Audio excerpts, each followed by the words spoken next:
Okay, hi, Sebastian. Yeah, hi, Renee. It's a pleasure to talk to you today. I'm really looking forward to our little interview today. Great, me too. I'm going to start off with the same question that I ask everybody. Do you consider yourself a data scientist? Okay, I would say I feel the kind of necessity here to disambiguate the term a little bit, because I think the term data scientist is used kind of everywhere now. It covers so many different activities that a scientist is doing nowadays.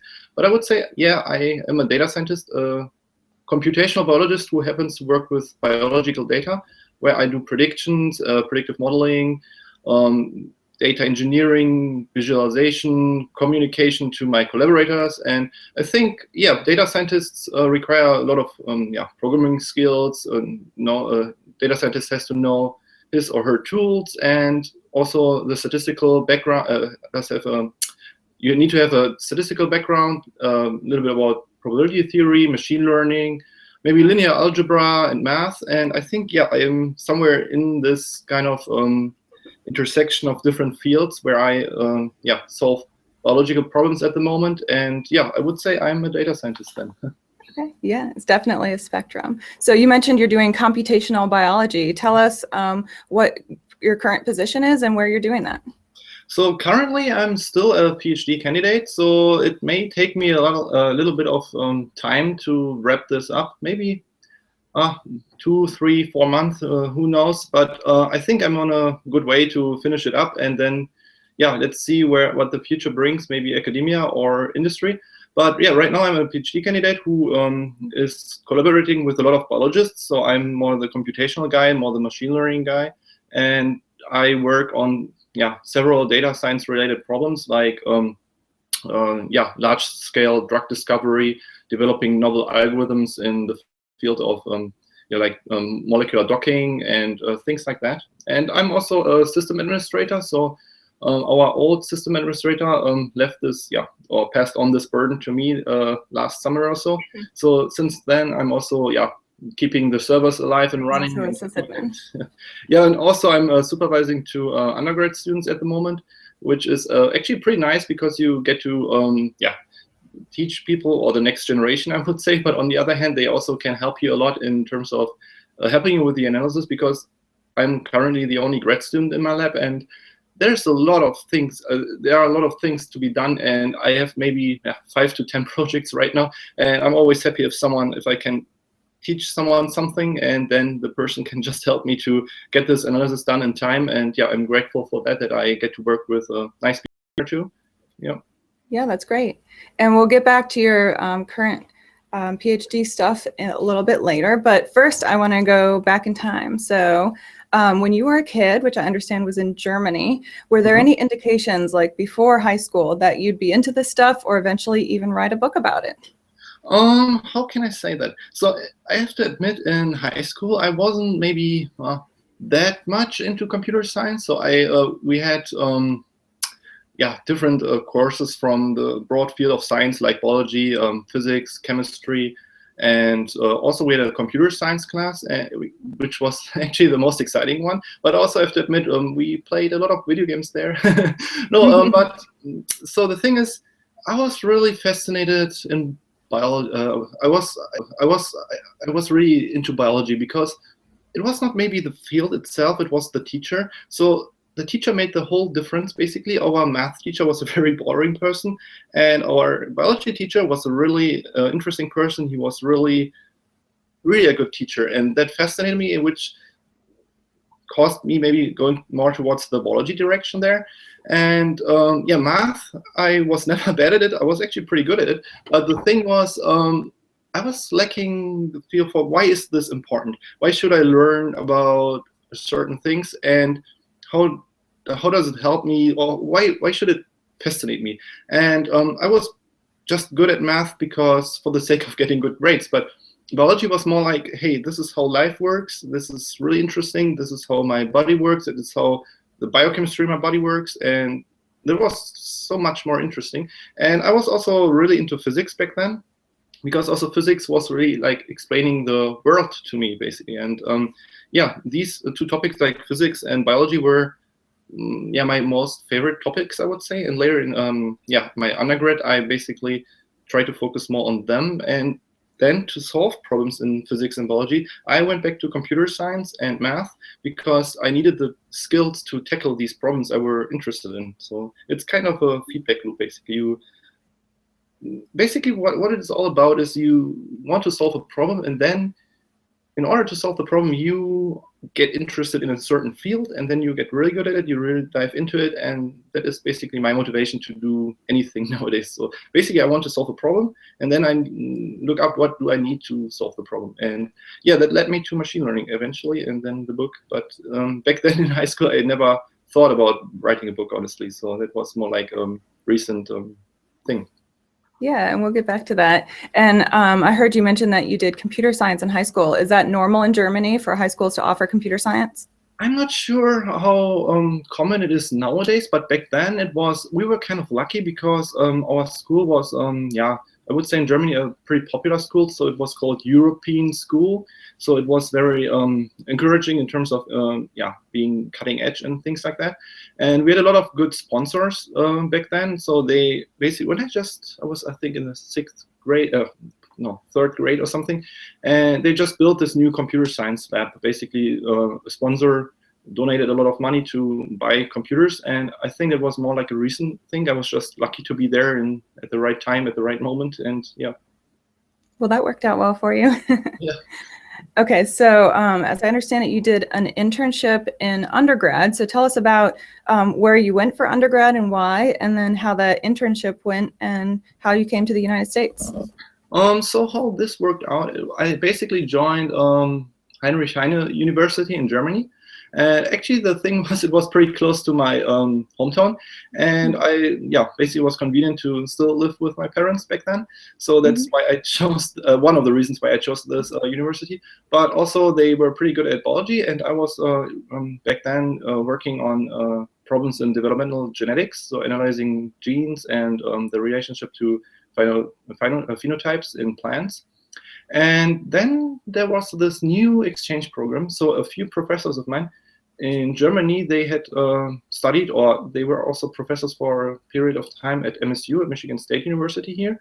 And they established this nice exchange program. So basically they selected 5 students back then who went to, or who were sent to the US, and in return, 5 American students came to Heinrich Heine University. And yeah, the challenge was then, I saw this flyer, I can remember, I saw it on the wall. I read about this exchange program, and I was really excited, actually. I was thinking, okay, United States, that sounds like a cool adventure. So I want to be part of it. And then I had to, I had to write the application, basically, and I was just maybe lucky, maybe my grades back then or my good work in my research, but at some point I was lucky to be selected to be one of the 5 people who were sent to the US. And yeah, I came to Michigan State. I can remember it was 2011, and it was a pretty mild winter. So yeah, I liked it here. And I thought, okay, an exchange like 2 semesters wasn't really enough. I want to stay here a little bit longer because I really like the United States. It's like, it's a cliche, but it's the land of unlimited opportunities, I would say, still. And it's just like a really good environment here. The people I met here so far are really the people I want to hang out with. We are doing awesome things right now in research, and I also have awesome friends here in computer science, and I think it's just the right environment for me to develop or do awesome things. Great. Well, a couple episodes ago, we had Erin Shellman on, and she was a bioinformatics PhD. So can you explain to us the difference between that and computational biology? So what exactly is computational biology, and what kind of courses did you take in undergrad for that? Okay, so I would say, I mean, there's no, it's the same like with data science. I would say there is no real definition of bioinformatics that is really non-ambiguous. So, but in practice, what I see and what I would say is that bioinformatics is more about the analysis of genes, like genomic sequences and clustering of genomic sequences and identifying patterns. And I would say computational biology is maybe a little bit less about using tools. So I think a lot of bioinformatics folks, they, at least when I looked at the coursework, they learn how to use certain tools. And computational biology is a little bit broader. You basically maybe develop tools, I would say. So, for example, I developed novel algorithms for protein ligand docking and things like that. And again, so I think bioinformatics is more focused on genomic sequences, and a computational biologist also does the modeling of protein structures. What I'm basically doing is modeling three-dimensional protein structures and small chemical molecules that I want to dock into this protein structure to solve a particular problem. For example, inhibiting a protein that can cause a certain disease or something like that. So okay, so I'm going to stop you there just so we can all understand. Okay, so there's a protein structure, and there's certain molecules that in a three-dimensional fashion can hook into the protein structure, and you're modeling that interaction? Mm-hmm. So one trivial example, but for example, the drug aspirin that prevents like headaches and other pains, that's basically just a chemical molecule that docks into a certain protein structure.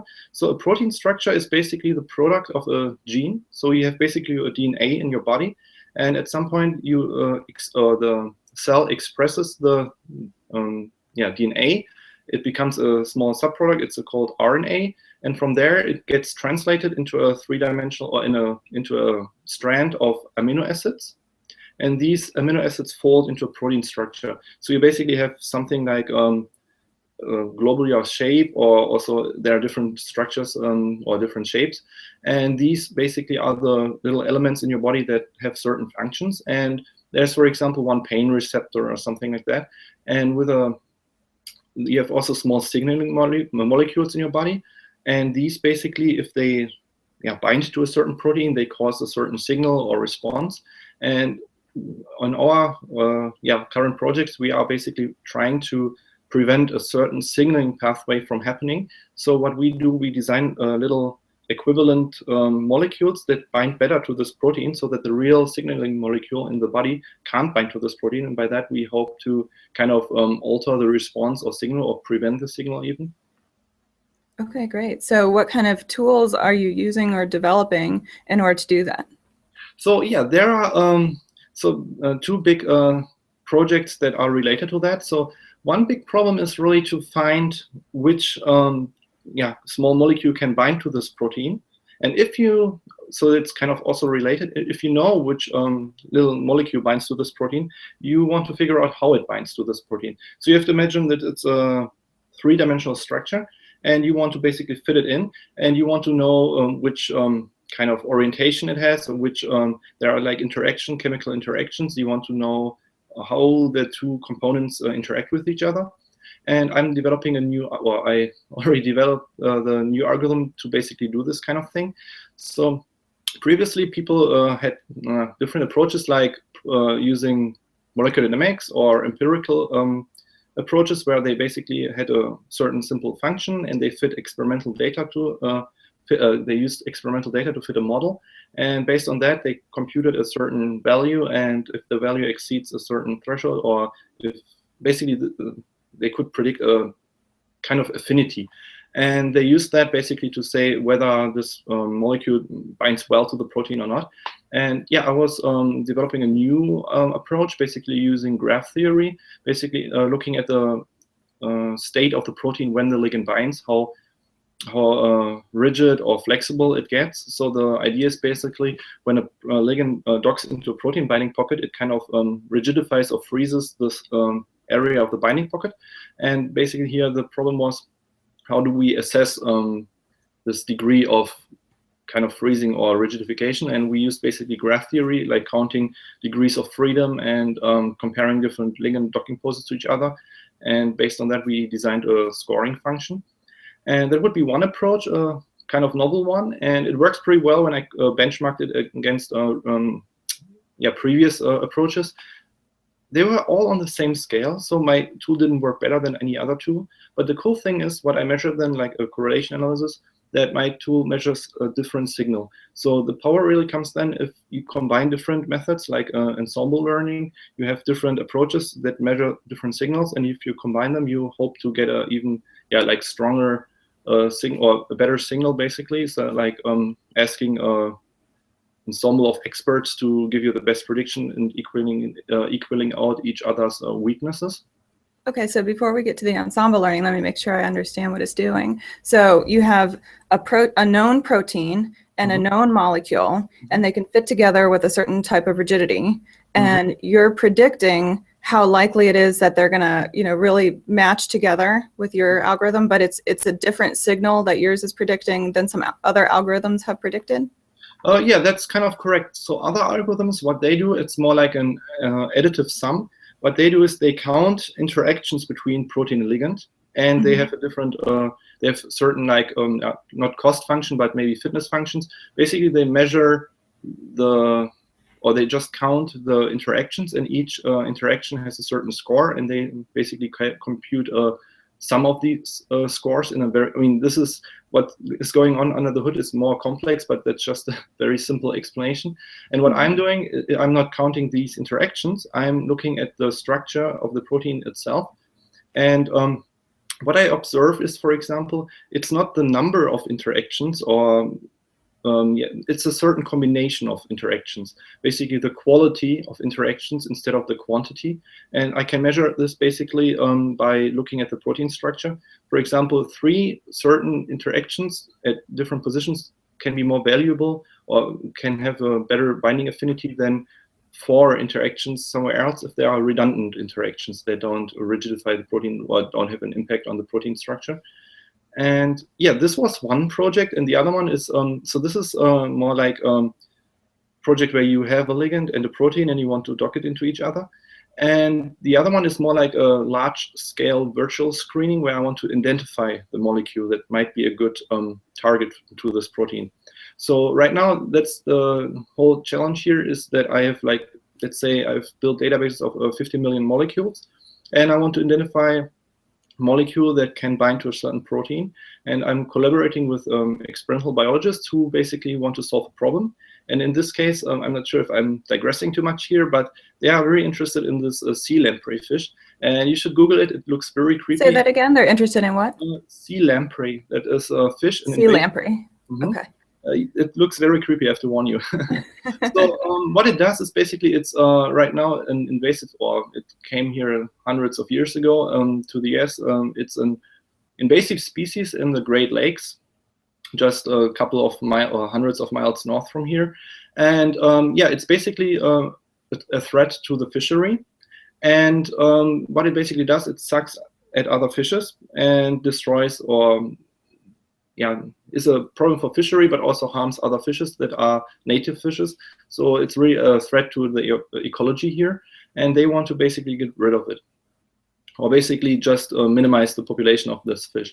And previous approaches, what they did is they released like toxic molecules into the lake that kill the small larvae of these fish. But the problem then is it can also affect other fishes, or it does affect other fishes, and we wanted to find a more environmentally friendly approach. And so the fish is a little bit interesting in the way that how they mate and reproduce.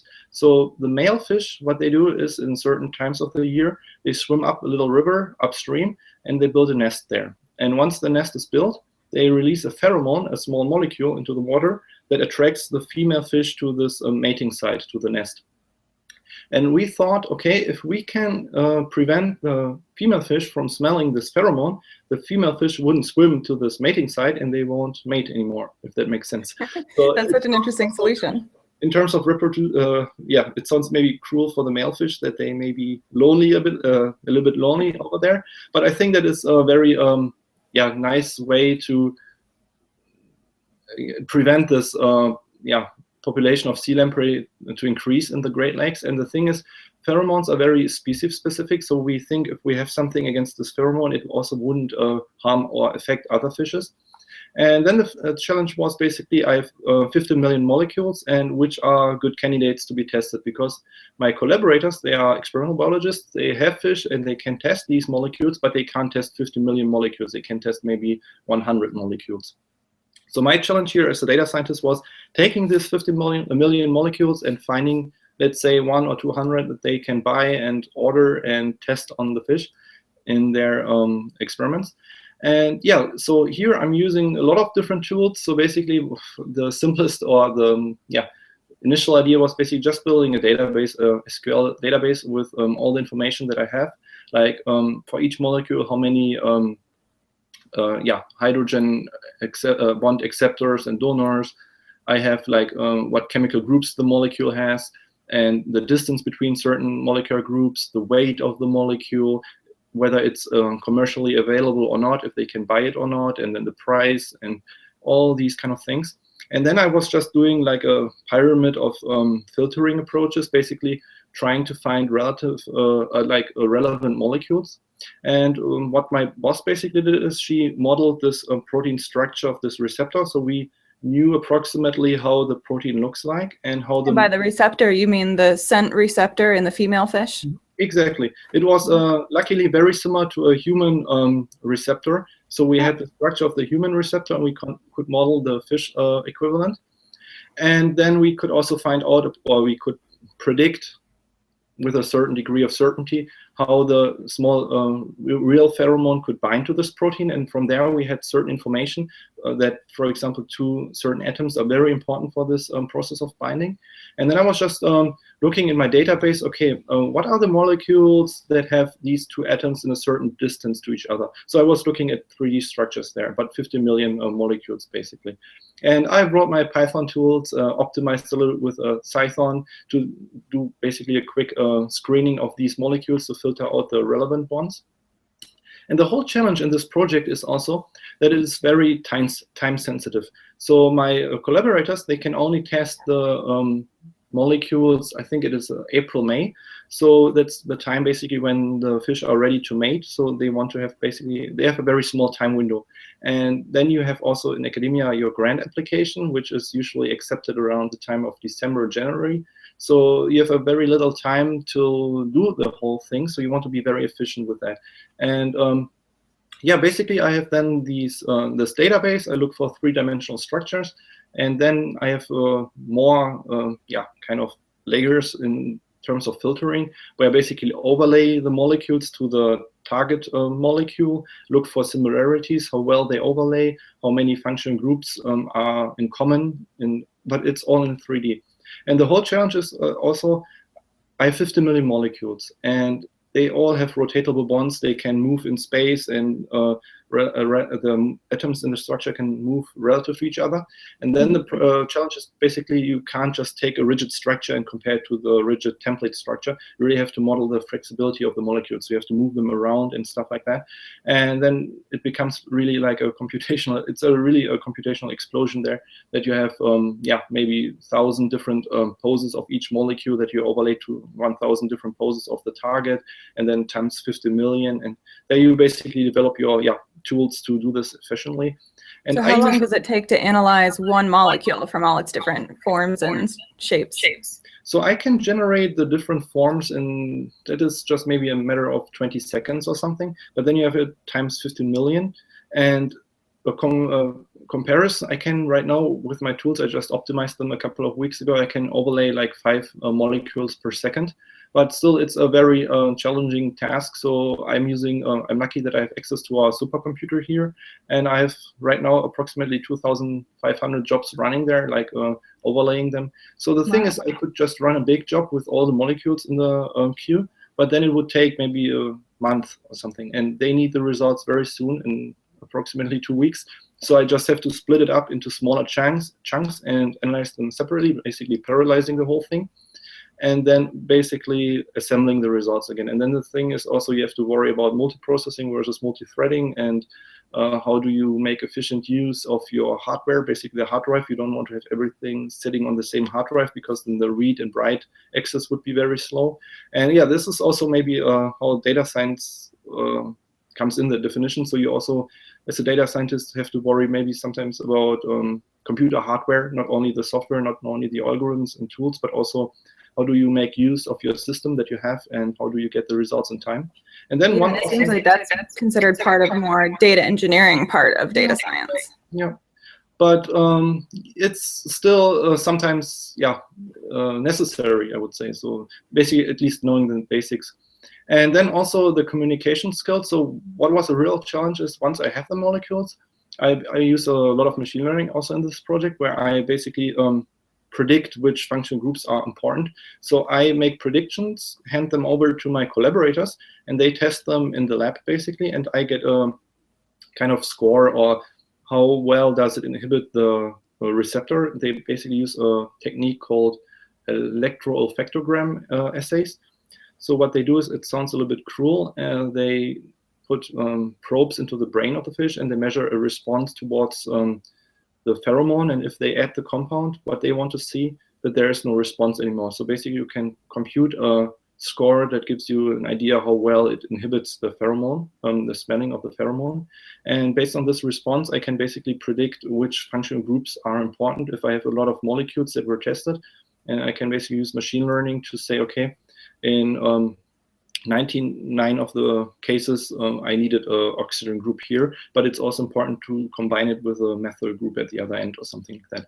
And the challenge here was, I built my little models there, but also you had to communicate the results to your collaborators who are not necessarily machine learning people. So I had to basically break it down into simpler terms, or maybe using even simpler models. In the end, I just, to explain to them the approach, I used simple decision trees that I basically spread the molecules by functional groups, and could basically say, okay, if the molecule has oxygen group at this position, a methyl group at the other position, and so forth, then it's a very good inhibitor.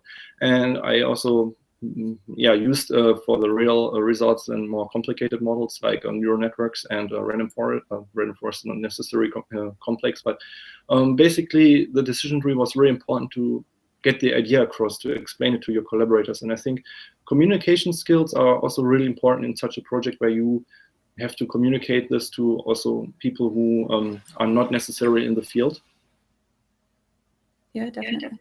And so if your model can predict how well these molecules will work, could you also theoretically come up with a molecule that isn't commercially available, and maybe it turns out, for instance, in a medical application, that it could really solve a major problem, and so it's worth the pharmaceutical industry to actually create that molecule that hadn't existed until now? So what we've done now, yeah, you certainly could. So how we did this now is, in the first filtering step, I only selected commercially available compounds, because that allowed us to, we have a certain budget, let's say 50,000 for one season. So we don't want to exceed, or we can't exceed this budget. And synthesized, or especially synthesized molecules, are really expensive. So we didn't want to waste money on something where we didn't know that it was promising yet. But then what we did is basically we predicted certain molecules, and certain molecules worked. And by the way, we found one. We found one that it inhibited the response by 90%, which was really cool. And based on this molecule, what they did is basically they modified certain chemical groups and made a bunch of similar compounds, but that they were differing in certain positions. So yeah, we synthesized molecules later on, after we had a good promising candidate, and based on this candidate, we designed new structures. That's really interesting. Okay, well, I want to get to your book before too long, so this discussion has been really interesting. But now I want to talk about this book you wrote, and before I get into it, how did you write a book while you're in grad school? What is your schedule like, and what made you come up with the idea to write this book? So yeah, that is a very good question. So honestly, I didn't want to write this book in the first place. So the publisher contacted me, or there were some publishers, I think based on my blogs or something like that, that they asked me about a machine learning book. And I said, okay, I don't have that much time, and it's a lot of pressure, a lot of stress. I maybe shouldn't write this book. I should maybe focus more on my research. And yeah, I talked to a lot of friends, and everyone actually encouraged me to write a book, because they said, hey, you can explain machine learning concepts so well, and a lot of people would benefit from a book written by you, so you should definitely do that. And at some point I said, okay, if everyone tells me I should do that, maybe I should listen to my friends for one time. And yeah, then I basically just started writing. But the real challenge was the schedule. Like you mentioned, I mean, I'm still in grad school, and yeah, I'm doing 8 hours of research a day, and then you get home and have to write maybe 4 hours or something per day, because every chapter was due at approximately 1 week to 10 days per chapter. So it was a pretty tough time. I can remember it was last summer, so there was no time for vacation or doing much besides writing and doing research. So, but I'm glad I got a lot of useful or nice positive feedback. That I'm glad that it helped so many people to get started in this field, and I think it was worth it eventually. Maybe I won't do this again so soon, but yeah, I'm still recovering from all the stress from last summer. But maybe after you get your PhD, and then you have all that time, right? Okay, so I will also say, with you guys getting good feedback on this, that my husband, Tony, he's a professor, and he was impressed with your book, and it's hard to impress him because he has access to a lot of books. So, well, so good job on that. You got the Tony to approval. And greetings to your husband. Okay, so here's the book. I'm holding it up for those of you watching this on YouTube. It's called Python Machine Learning by Sebastian Raschka, and it says a subtitle, Unlock Deeper Insights into Machine Learning with this vital guide to cutting-edge predictive analytics. And I'll start in the front. You kind of go over what you're going to talk about in the book. And let's see, the type of things that you cover are a quick overview of machine learning and pattern classification and optimization. You do a classifier exercise with scikit-learn, data pre-processing, dimensionality reduction, model evaluation, ensemble learning, sentiment analysis, a web app with machine learning, regression analysis, clustering analysis, neural networks for image recognition, parallelizing neural nets with Theano, and that's about 400 pages total. So it really covers a lot. So what's your favorite chapter out of there? Maybe I will start with the least favorite one. That was basically the Flask chapter. I just got an email from a person who really liked this Flask chapter. He wrote that it was really cool to see how these two tools play together so nicely. I mean, like building a predictive model in scikit-learn and then using Flask to share it with the world. But and that's your web app chapter, right? But it was really challenging to write it, I think, because having the book is kind of, well, any book is kind of constrained in a linear concept, and I thought explaining a web app, that would be more like an interactive exercise, like having a little video here and there. But I was happy that this one worked out. And my favorite chapter would be probably the neural network chapter, because that's what I'm most excited about these days. I didn't go too much into deep learning. Honestly, one thing, an insider info, the book was proposed to be 250 pages. And I had to do a little bit of complaining here and there with the publisher to extend it at least to 450 pages. But unfortunately, I didn't get too deep into deep learning, maybe the topic of my next book, hopefully. But the neural network chapter would be my favorite one, I would say. Okay, great. And also, I'll tell the listeners that there is a lot of math in the book. And honestly, when I was an undergrad, if I had gone to a bookstore and picked up a book like this and opened up and seen these scary math equations, I would have put it right back on the shelf. Now that I've done online stores now. Yeah. So now I'm a little more confident with my math skills since grad school. But do you think that people really need a pretty strong math background before they can use the book? I think not necessarily. So one secret, I mean, how I learn best is really by struggling. I'm sorry, I mean, I don't want to encourage anyone, but I want to really encourage everyone, because I think struggling is very important to make the best use of your time and to get the best learning experience. So how I learn best is really taking something that looks really challenging and something that I want to learn about, and only if I don't understand anything at all, then I would go back and read more simpler literature as a preparation for this heavy literature. But I think it's really a good learning experience to struggle. That is how your brain basically grows. And it's the same with exercise. If you are lifting weights and you only lift the small weights, you will never gain or become any stronger. So really you want to challenge yourself to read something that is really just right to struggle and to learn something new. You don't want to read simple things that are always repeating themselves, so you don't learn anything new. So yeah, I think I'm hoping that I explained the math pretty well there. And I also have a lot of little links to literature to yeah, dive deeper into certain topics, and maybe a little primer on linear algebra and calculus wouldn't be a bad idea.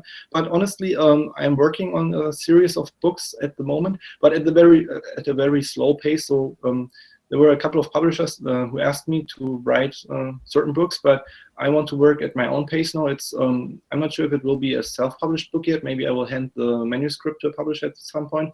But I'm actually also writing a book to prepare people for the heavy math literature, like calculus and optimization theory and linear algebra, probability theory and statistics. And I think, yeah, hopefully that will be useful, but it may take a while until these books are done, but yeah. But I agree. It's definitely worth diving in, and like you said, lifting heavy weights. Now you might not want to lift the biggest weight at first, but you can pick up a guide to lifting the heavy weights and split it up. So if you're not comfortable with the math, you can still pick up the book and do the code and see how it works. And then the nice thing about the math is it really explains behind the scenes of scikit-learn, what's really going on in there. So it'd be nice to do the programming, see what's happening, and then go back maybe and understand the math underneath. And like you said, you can dive right in, and you don't have to understand it all at once. You can go back and struggle with it a little bit. So I want to give people a sense of how the book is written. So I wanted to go through a chapter as an example and just kind of cover all the topics. So I'm going to talk a lot at this point, but feel free to jump in if you have any comments, and then I'll stop and ask you a few questions along the way. So this is a chapter on classifiers, machine learning classifiers with scikit-learn, and you do get right into scikit-learn pretty quickly in the book. And as I understand it, you've worked with the scikit-learn as an open source developer, right? Mm-hmm. Yeah, I contributed a small little chunks. For example, the voting classifier. It was an idea that I implemented for my book, and then I took this code basically and made it a little bit more sophisticated in terms of additional functionality. That would be, for example, one classifier that I implemented in scikit-learn. And right now, I'm also implementing this feature region plot, basically that you can plot your decision regions, and the feature selection algorithms, the sequential feature selection algorithms. Yeah. Oh, that sounds neat. Okay, so this section is called Logistic Regression, Intuition, and Conditional Probabilities. So I wanted to read some of it straight out of the book so people could get a sense of how the book sounds. So this says, logistic regression is a classification model that is very easy to implement, but performs very well on linearly separable classes. It is one of the most widely used algorithms for classification in industry.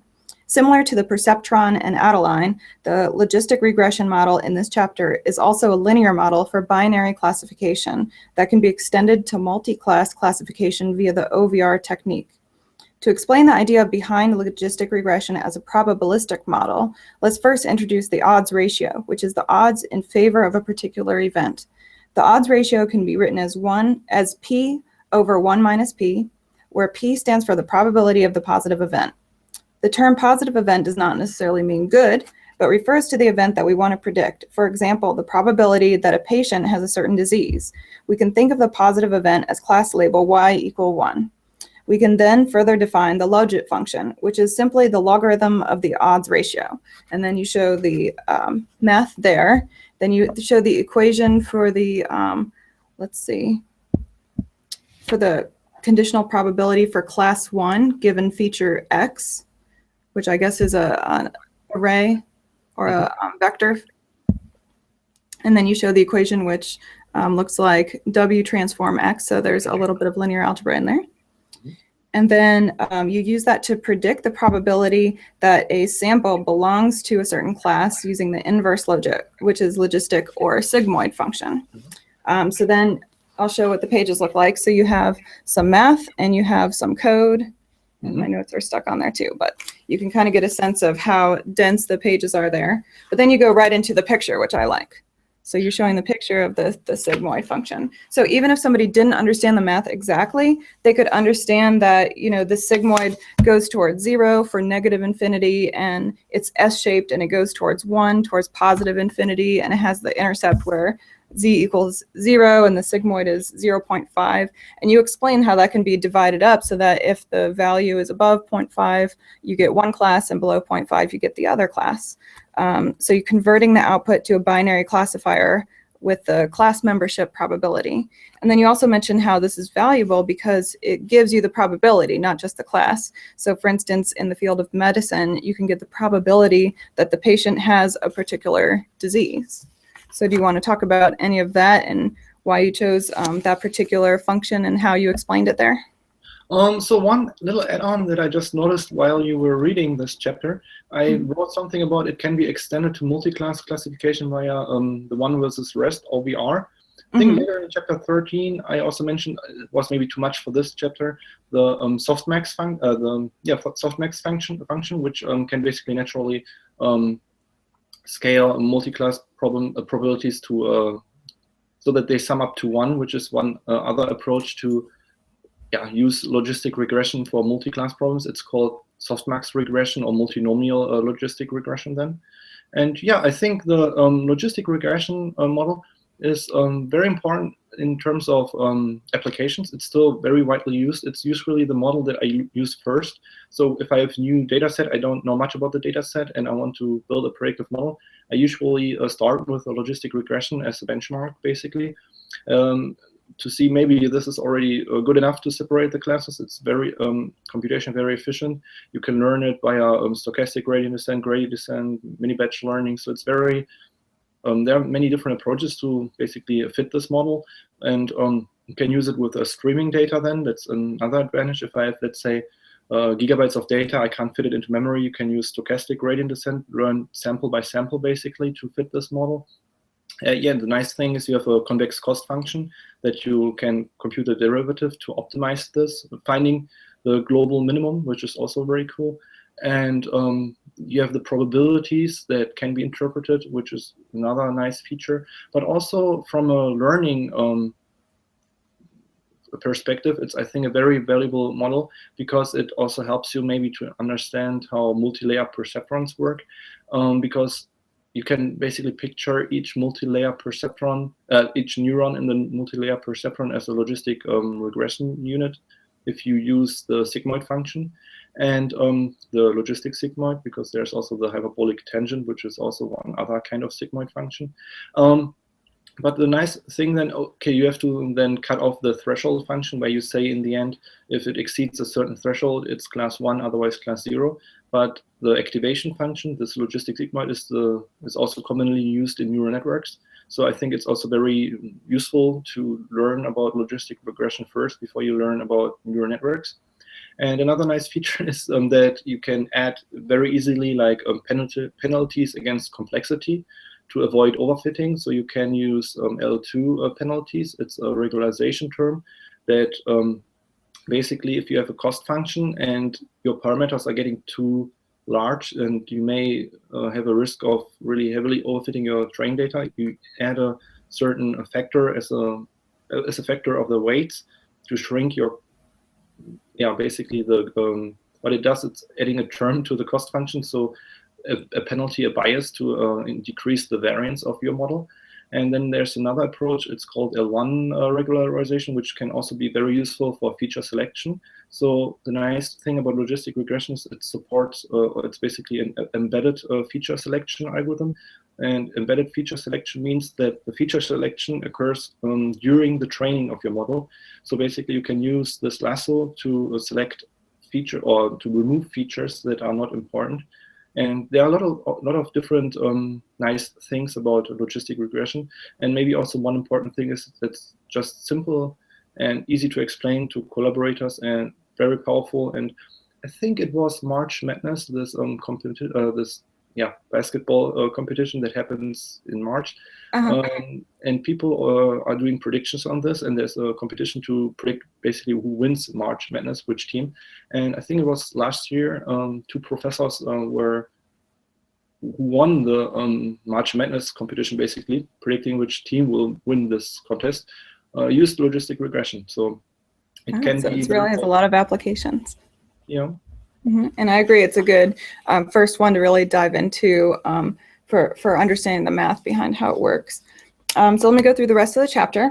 You have learning the weights of the logistic cost function, and you go into the sum of square error cost function and minimizing that to get the weights for the model.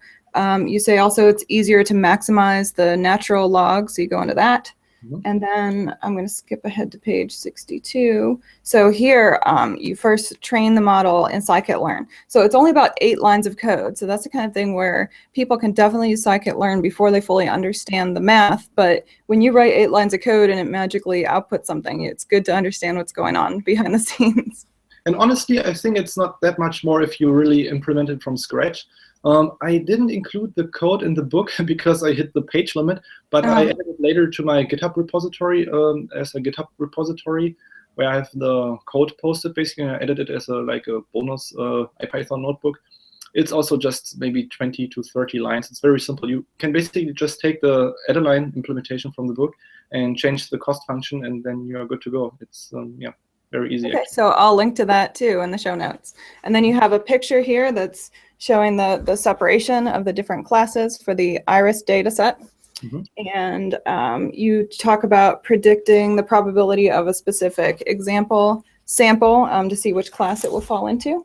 And then you go into more math and talk about overfitting and underfitting and regularization. And here's another thing that I liked on page 66 for someone that's not understanding the math right away. You do have pictures explaining underfitting, overfitting, and a good fit, which I think are good pictures.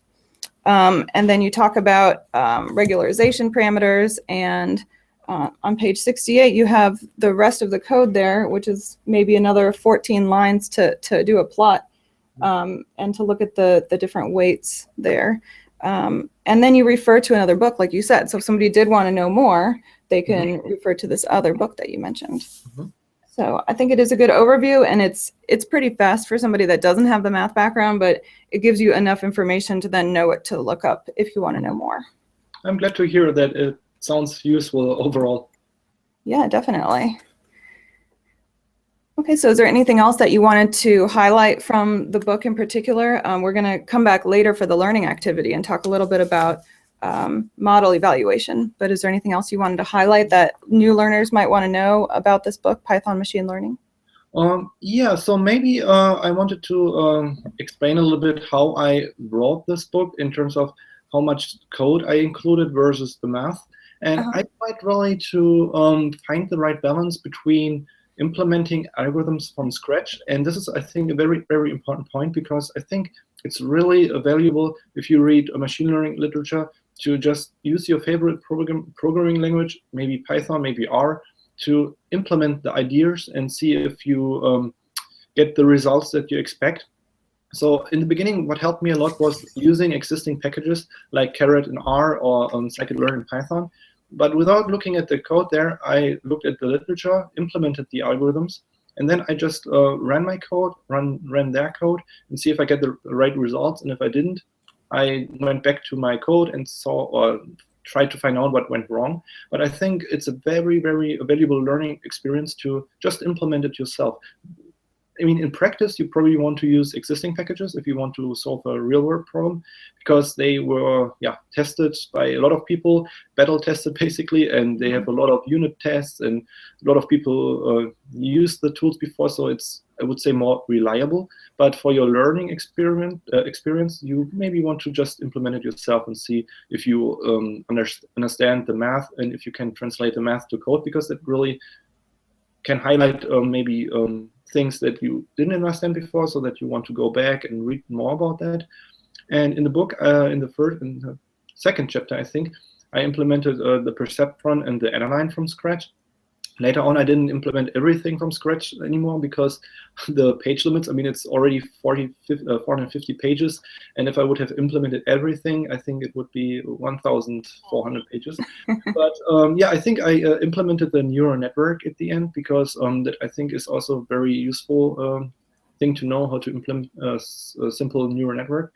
first of all, it's not in scikit-learn yet, as far as I know. They worked on a multi-layer perceptron, but I think it's not finished yet. And secondly, I think or if you want to go into deep learning, it's a lot more manual than using an off-the-shelf classifier like an SVM or logistic regression. Often you want to build your neural network specifically for a certain problem, like the number of units in your network, which activation functions, and then it's really good to know how to implement a very simple neural network. And then in practice, you can maybe use Keras. It's a nice library that wraps TensorFlow and Theano, which are two libraries. I would say we can call them NumPy on steroids, basically linear algebra libraries for deep learning, where they use, or you can utilize GPUs. You write symbolic math, basically, that is compiled to code to make it more efficient. It's actually very similar, and you can solve the similar problem also in NumPy, but NumPy is maybe not so efficient for solving bigger problems. But NumPy, I think it's a very good tool to learn how to implement a neural network for the first time, and then you can take this code and implement it maybe in Theano or TensorFlow. Yeah. Yeah, and I can agree with wanting to do it yourself, at least for the simple versions of these algorithms. It is very valuable to do it yourself. I did that in a machine learning class when I was in a master's program, and it was really worthwhile because now I feel like, oh, I get it. I really understand what's going on there. We did the math and we did the code, and then now when I use a package, I actually understand what's happening. So it's definitely, I agree with you. That's really valuable. So that was a good suggestion for people learning data science in general. Do you have any suggestions for people maybe early in their academic careers now, like in undergrad, who want to do data science in a scientific field like computational biology? So I'm actually not that familiar with data science curricula. I know that a lot of universities started offering data science curricula, but I think it is not really necessary to take a specific data science master course to become a data scientist. I think data scientists, or the data scientists that are out there in the field right now, are people who studied something differently, where they needed to use certain tools that a data scientist typically uses. For example, I know from companies that they are highly interested in people from scientific fields like astrophysics, physics, computational biology, because the reason is, as a data scientist, you also want to be a problem solver.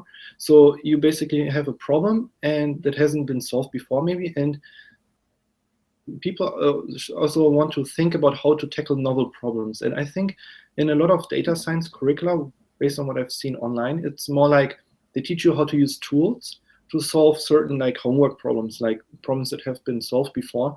And I think that's not really the real life situation when you basically want to solve something new. You want to come up with your ideas, and you don't have any like benchmark what is the right way to approach this problem. So basically independent thinking. And I think it's very valuable to get involved in research early on, instead of just focusing on learning tools. I'm more like a person who wants to solve a problem, and it's more about the idea or the approach, how to solve this problem. And then I look for the tools that are necessary or that can help me with this. For example, one example is Blaze. When I was working on my screening things, I realized, okay, pandas is not sufficient here, because even the report files are like 10 gigabytes, just a report file where I just want to check if everything went correctly. So I use Blaze, which is a wrapper around pandas that allows you to stream your data from your hard drive, basically reading not everything into memory, but iteratively from your hard drive. And I just learned about this tool because I needed it at the time. And I think I knew what problem I wanted to solve. Like, for example, I wanted to compute how well the scores are correlated to some other scores. And in order to do that, I looked up, okay, which tool can I use to stream the data so that I don't have to load it into memory. So basically this, I'm not sure if I can call it a backwards approach, but I think the idea is always more important than the tools, because the tools are changing. And I also don't want to get too distracted by technical details, because there are always new shiny tools coming out every day. And I think it's sometimes just more valuable to know what to use what you know, and to get the analysis done if it solves your problem. And then if you have extra time, you can look for the new shiny tool. Maybe you can make it better, or you can do it more quickly. But I think it shouldn't be the priority to just spend time learning new shiny tools. Yeah, I definitely agree with you. That's it's important to get comfortable with something specific, and then you can always add on to that. And you, as a data scientist, you're going to be adding on forever, as we've heard from other podcast interviews and just things you come across online. Like you said, the tools are always changing. We're going to be forever learning. Mm-hmm. So that's definitely a data science career is definitely going to be a problem-solving career. So I agree with you on that. All right, well, I think that's a good wrap-up point for the interview. So how can people find you online, Sebastian? I think I'm pretty much everywhere nowadays. So I have a GitHub account, I have a Twitter account, and I'm active on Quora. So my Twitter account and GitHub account are the same. Like short name. It's RASBT.